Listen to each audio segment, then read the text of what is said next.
ये जो तस्वीरें देख रहे हैं आप यहाँ, ये अमेरिका के और कनाडा के तस्वीरें आपके सामने शो हो रही हैं। यहाँ पर किस तरह से बर्फीले महल जो है सो महल बन चुके हैं। यहाँ पर एरियाज और तकरीबन घर पूरे ढक चुके हैं। यहाँ के मकामी लोगों का कहना है कि जुमेरात और जुम्मा के दिन अचानक से तब्दील हुआ मौसम, यानी कि 42 डिग्रीज जाके यहाँ पर 8 डिग्रीज यानी कि 4 डिग्रीज पे यानी बिल्कुल माइनस के तौर पे बर्फ़बारी शुरू हो गई। अचानक से तब्दील हुआ मौसम, यहाँ का मुकामी लोगों का कहना है।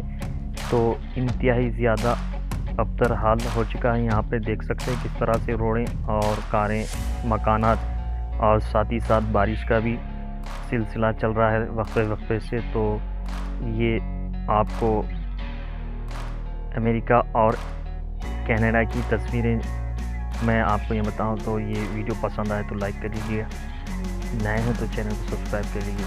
Thanks for watching.